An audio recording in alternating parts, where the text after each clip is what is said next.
तो चलिए आज हम उस अदृश्य शक्ति के बारे में बात करते हैं जो हमारे इस्तेमाल किए जाने वाले हर डिवाइस को चलाती है। जी हाँ, हम बात कर रहे हैं ऑपरेटिंग सिस्टम की। कभी ये सोचा है कि जब हम माउस से कहीं क्लिक करते हैं या कीबोर्ड पर कुछ टाइप करते हैं तो हमारा कंप्यूटर, एक ऐसी मशीन जो सिर्फ 0 और 1 की भाषा समझती है, उसे कैसे पता चलता है कि करना क्या है? देखिए, इसका जवाब छिपा है ऑपरेटिंग सिस्टम यानी ओएस में। इसको ऐसे समझिए कि ये हमारे और कंप्यूटर के हार्डवेयर के बीच एक पुल है, एक तरह का ट्रांसलेटर जो हमारे क्लिक्स और कीस्ट्रोक्स को मशीन की भाषा में बदलता है और फिर जो भी नतीजा आता है उसे वापस हमारी भाषा में समझाता है। तो सवाल ये है कि ये जो कमाल का पुल है, ये असल में है क्या? चलिए इस ऑपरेटिंग सिस्टम के ब्लूप्रिंट को थोड़ा और करीब से देखते हैं और समझते हैं कि ये काम कैसे करता है। इसे ऐसे सोचिए, ऑपरेटिंग सिस्टम ही मास्टर प्रोग्राम है, असली बॉस। ये वो मैनेजर है जो कंप्यूटर के अंदर की हर चीज़ को संभालता है, प्रोसेसर हो, मेमोरी हो, स्टोरेज हो, हर एक चीज़ को। सच तो ये है कि इसके बिना हमारा इतना पावरफुल कंप्यूटर भी बस मेटल का एक बेजान टुकड़ा है। जरा इस फ्लो को देखिए।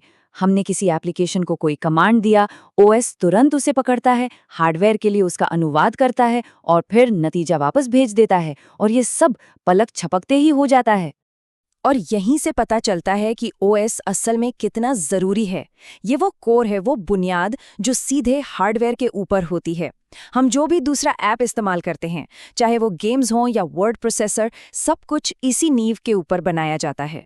लेकिन जैसे सारे पुल एक जैसे नहीं होते, वैसे ही सारे ऑपरेटिंग सिस्टम भी एक जैसे नहीं होते। अलग अलग डिवाइस और कामों के लिए अलग अलग तरह के ओएस डिज़ाइन किए गए हैं। तो चलिए इन अलग अलग पुलों के बारे में जानते हैं। ऑपरेटिंग सिस्टम्स को हम मोटे तौर पर 3 तरीकों से बांट सकते हैं। पहला कि एक साथ कितने लोग इसे इस्तेमाल कर सकते हैं। दूसरा कि हम इसके साथ इंटरैक्ट कैसे करते हैं। और तीसरा कि इसका जो बेसिक कोड है उसे कैसे बनाया और शेयर किया जाता है। जब हम इंटरफेस की बात करते हैं तो 2 मेन टाइप होते हैं।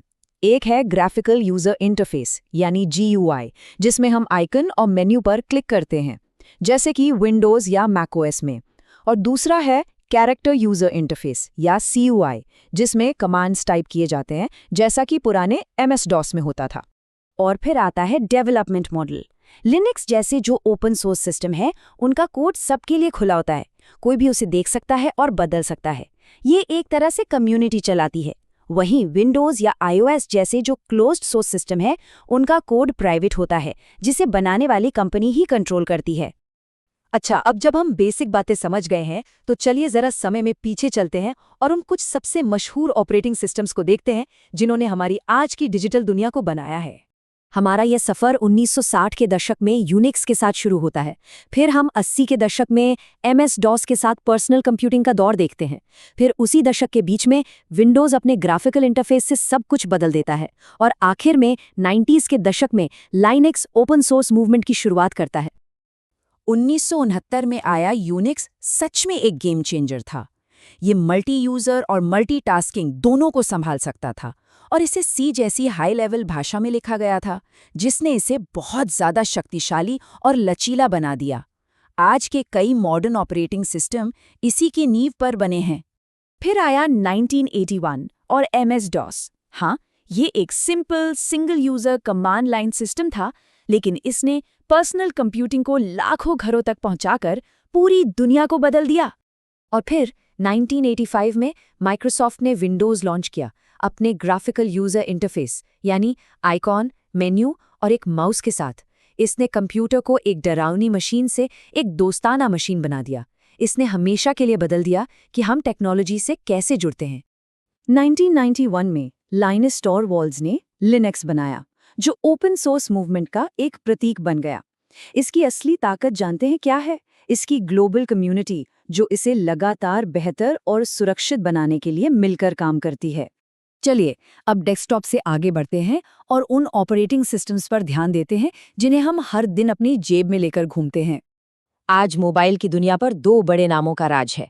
एक है गूगल का एंड्रॉयड, जो दुनिया के ज़्यादातर स्मार्टफोन्स को पावर देता है, और दूसरा है एप्पल का iOS, जो खास तौर पर आईफोन और आईपैड के लिए बना है। इन शक्तिशाली ओएस ने सच में कंप्यूटिंग को हमारी उंगलियों पर ला दिया है। तो इस पूरी यात्रा से हम क्या सीख सकते हैं? आइए इस विश्लेषण के जो मुख्य बिंदु हैं उन्हें एक बार फिर से समझते हैं। सबसे बड़ी बात यह है, टेक्नोलॉजी कितनी भी बदल जाए, लेकिन ऑपरेटिंग सिस्टम का जो असली काम है वो वही रहता है, इंसान और मशीन के बीच की दूरी को खत्म करना। ये एक अदृश्य कंडक्टर की तरह है जो पर्दे के पीछे से हर चीज को चलाता है।